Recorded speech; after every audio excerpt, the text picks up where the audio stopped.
Lintas Bandung sepekan kembali ke hadapan Anda. Pemirsa, Ketua Komisi 3 DPRD Kota Banjarbaru soroti minimnya ruang terbuka hijau atau RTH di Kota Idaman ini. Berharap SKPD terkait jangan sampai kecolongan. Pembangunan RTH harus secepatnya dipikirkan, apalagi Banjarbaru sebagai ibu kota Kalimantan Selatan. Minim atau kurangnya ruang terbuka hijau RTH di Kota Banjarbaru kembali mendapat sorotan dari DPRD setempat. Ketua Komisi 3 DPRD, Ririk Sumari mengingatkan sebagai ibu kota Provinsi Kalimantan Selatan seharusnya bisa secepatnya berbenah. Menurut Ririk, setiap kali dirinya melakukan reses, pasti ada salah satu warga yang menyampaikan keinginan adanya RTH di wilayahnya tersebut. Lebih jauh diingatkannya, Banjarbaru sebagai ibu kota provinsi memiliki banyak lahan yang digunakan untuk kawasan perkantoran dan permukiman. Ririk Sumari menyebut agar Banjarbaru tidak terlalu kelihatan gersang dan tandus, kepada SKPD terkait diharapkan jangan sampai kecolongan. Pembangunan RTH ini harus secepatnya dipikirkan. Tentunya ini bukan pekerjaan yang mudah, dan ini harapan kita dari Komisi 3, tentunya harapan kita ini bisa terus ditambah dan terus ditingkatkan.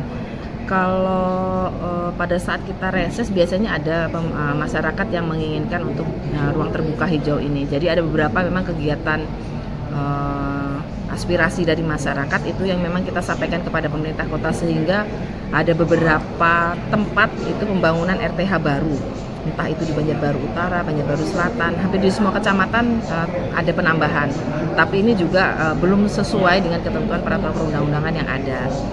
Nah, harapannya memang ke depannya ini jadi satu catatan supaya kita juga Banjarbaru tidak terlihat gersang dan tandus, karena dengan kita berkeyakinan dengan perpindahan ibu kota provinsi ke Banjarbaru tentunya banyak nanti lahan-lahan yang akan kita pakai untuk kawasan perkantoran, kawasan industri dan perdagangan, mungkin sebagai penunjang sebagai salah satu ibu kota provinsi.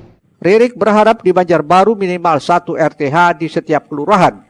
Namun juga ada beberapa RTH yang ada di lingkungan RT berupa fasilitas umum yang telah disediakan oleh beberapa pengembang, kemudian dimanfaatkan masyarakat sebagai RTH. Rismana, Banjar TV. Kita ke informasi selanjutnya. Pemerintah Kabupaten Banjar menggelar gerakan pangan murah GPM di Kecamatan Karangintan. Aksi yang digelar secara serentak di seluruh Indonesia ini langsung diserbu oleh warga setempat. Gerakan pangan murah di Kecamatan Karangintan dibuka Asisten Ekonomi dan Pembangunan Kabupaten Banjar, Ihwansa, Senin 26 Juni lalu. Kegiatan ini merupakan wujud partisipasi Kabupaten Banjar dalam turut serta melaksanakan GPM sesuai arahan pemerintah pusat. Apalagi aksi serupa juga digelar serentak di seluruh Indonesia. Adapun tujuan dari GPM untuk menyediakan bahan makanan murah yang terjangkau oleh masyarakat dalam upaya untuk meningkatkan perekonomian masyarakat. Selain Dinas Ketahanan Pangan dan Perikanan, GPM turut melibatkan Dinas Koperasi, Usaha Mikro, Perdagangan dan Perindustrian, serta Dinas Pertanian. Adapun komoditas pangan yang disediakan sebanyak 1.500 paket, yakni beras, telur, minyak goreng, tepung, bawang merah, serta beberapa komoditi pangan lainnya. Kita pemerintah Kabupaten Banjar melaksanakan dengan salah satu kecamatan Karangintan, dan kita berharap kita dapat berinovasi dan bisa memajukan ekonomi lebih yang baik. Ada beberapa SKPD yang terlibat di sini, dari ketahanan pangan, kemudian dari Dinas Perdagangan dan Perindustrian, kemudian juga dari Dinas Pertanian. Bahan pangan yang kita siapkan ada beras, kemudian juga ada bawang, gula, minyak, dan tambahan telur. Kalau harga tadi kita cek bersama-sama dengan Kepala Dinas Pangan, kisarannya pangan murah ini sekitar 5.000 sampai 12.000. Jadi ini benar-benar cukup murah, mudah-mudahan terjangkau oleh masyarakat sekitar, dan mudah-mudahan apa yang kita lakukan ini bisa meningkatkan perekonomian yang lebih baik. Kita dari Dinas Ketahanan Perikanan Hari ini kita ikut hadir dalam rangka kegiatan Pasar Murah. Ada apapun bahan yang kita sampaikan di sini itu beras. Kita bersama dengan Bulog dan alokasi yang kita siapkan pada hari ini luar biasa, yaitu 1.500 paket. Mudah-mudahan nanti masyarakat dapat mendapatkan keberadaan Pasar Murah hari ini karena harganya luar biasa. Kalau di pasaran 13.000, di sini cukup ada 7.500-an. Ini luar biasa Jadi mudah-mudahan masyarakat dapat memanfaatkan momen penting ini, momen berkah ini menjadi membantu kepada masyarakat sekitar. Gerakan Pangan Murah merupakan program pemerintah pusat melalui Badan Pangan Nasional di 342 titik di seluruh Indonesia guna menjaga ketersediaan bahan pangan pokok dan daya beli masyarakat terhadap komoditas pangan jelang Hari Raya Idul Adha. Ahmad Ramadhani, Banjar TV. Pemirsa, Wali Kota Banjarmasin menyerahkan surat keputusan pegawai pemerintah dengan perjanjian kerja kepada 471 orang yang terdiri dari guru dan tenaga kesehatan. Sementara itu, Bupati Banjar Saidi Mansur melantik 521 pegawai pemerintah dengan perjanjian kerja formasi tenaga guru untuk mengisi kekosongan tenaga pendidik di sejumlah sekolah yang ada di Kabupaten Banjar. Berikut informasinya kami hadirkan untuk Anda. Pemerintah Kota Banjarmasin saat gelaran apel pagi Selasa 27 Juni tadi menyerahkan surat keputusan pegawai pemerintah dengan perjanjian kerja dipimpin langsung Wali Kota Ibnu Sina di halaman Balai Kota Jalan R.E. Marta Dinata, Banjarmasin. 415 guru dan 56 tenaga kesehatan yang diangkat menjadi pegawai pemerintah dengan perjanjian kerja di Kota Seribu Sungai. Ini merupakan pengangkatan pegawai tahun 2022 lalu dan pemerintah kota tetap meminta kuota sampai terpenuhinya P3K yang mencapai 1.400-an orang. Banyak pesan yang disampaikan Ibnu, diantaranya agar bekerja sebaik-baiknya karena prinsipnya P3K sama dengan pegawai negeri sipil. Karena prinsip P3K itu sebetulnya hampir sama dengan PNS.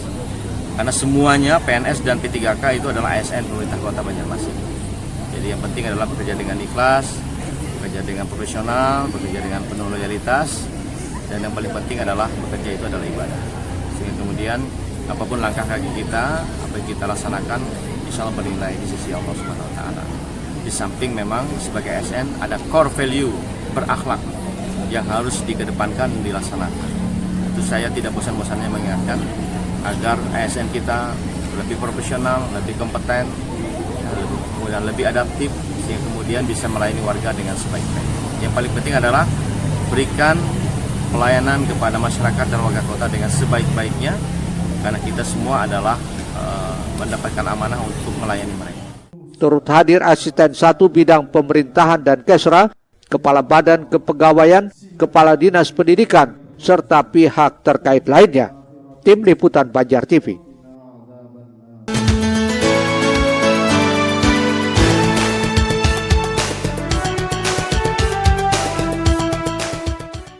Bupati Banjar Saidi Mansur Selasa pagi 27 Juni melantik dan menyerahkan surat keputusan kepada sedikitnya 521 dari total 545 pegawai pemerintah dengan perjanjian kerja untuk formasi tenaga guru.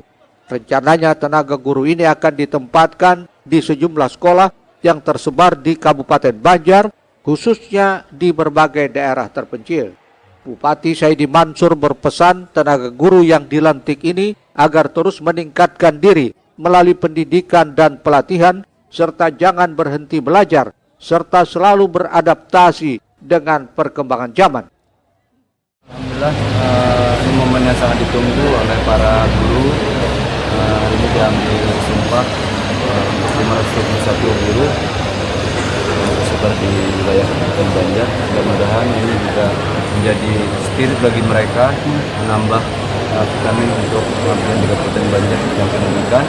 Dan tadi juga kami mengingatkan, menyampaikan untuk terus mengasah kemampuan mereka diimplementasikan di anak didik mereka yang ada di Kabupaten Banjar. Kami menginginkan kolaborasi kerjasama semua pihak dalam mendukung pembangunan, mobil khusus mereka-mereka yang dilantik pada hari ini, dan mudah-mudahan ini adalah salah satu bukan hanya karir mereka, tapi juga menjadi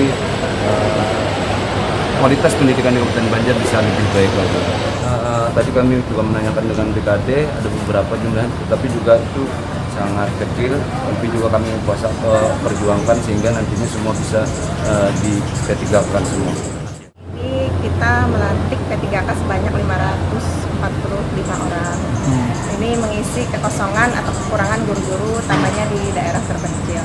Insya Allah tahun ini kita kembali mengusulkan formasi sebanyak 934 formasi. Nah, mudah-mudahan semua bisa terisi sehingga kekurangan guru di Kabupaten Banjar bisa terpenuhi semuanya. Semuanya terpenuhi, semua terwakili maksudnya. Semua terwakili dari 20 kecamatan. Alhamdulillah perasaannya sangat senang, sangat bersyukur karena bisa hari ini menerima SK dari SKP 3K. Kalau ulun baru dari tahun 2020, jadi kurang lebih 3 tahun. 3 tahun. Honornya di mana, Mbak? Honor di SD yang diangkat ini juga, di SDN Manara Pelama 2. Harapannya semoga bisa menjadi guru yang lebih bagus lagi untuk mendidik anak-anak. Lalu semoga bisa menjadi contoh untuk masyarakat. Ahmad Ramadhani, Banjar TV. Pemirsa, Dinas Perpustakaan dan Kearsipan Kalimantan Selatan menggelar lomba paduan suara dalam rangka promosi perpustakaan dan minat baca. Keluar sebagai juara pertama SMK Negeri 1 Amuntai. Pada lomba paduan suara Dinas Perpustakaan dan Kearsipan Dispersif Kalimantan Selatan, Sekolah Menengah Kejuruan Negeri 1 Amuntai berhasil menjadi juara pertama mengungguli 13 peserta lainnya dari berbagai kabupaten kota. Kegiatan untuk promosi perpustakaan dan minat baca ini diikuti 14 peserta dari SLTA sederajat dan 14 perguruan tinggi berlangsung di Aula Kantor Dispersif Kalsel di Jalan Jenderal Ahmad Yani, kilometer 6, Kota Banjarmasin, belum lama tadi. Para peserta menampilkan lagu wajib Mars Perpustakaan Nasional, ciptaan N. Simanung Khalid, dan berbagai lagu Banjar sebagai lagu pilihan. Salah seorang juri dari lomba ini, Dino Sirajudin, menyatakan terdapat 4 penilaian dasar yang digunakan, mulai dari materi dasar, teknik, pembawaan, hingga ekspresi wajah dan bahasa tubuh. Pada tingkat SLTA ini keluar sebagai juara pertama SMK Negeri 1 Amuntai, juara kedua dari SMK Negeri 4 Banjarmasin, disusul juara ketiga Madrasah Aliyah Negeri 2 Kota Banjarmasin. Sementara SMA Negeri 3 Banjarbaru sebagai juara harapan pertama, SMA Negeri 11 Banjarmasin juara harapan kedua, dan disusul SMA Negeri 2 Martapura di posisi juara harapan ketiga. Murtasiah, Banjar TV. Pemirsa, tetaplah bersama kami di Lintas Banua Sepekan. Usai jeda berikut kami hadirkan Rakor Temu Karya Taman Budaya Regional Kalimantan ke-1. Kami akan segera kembali.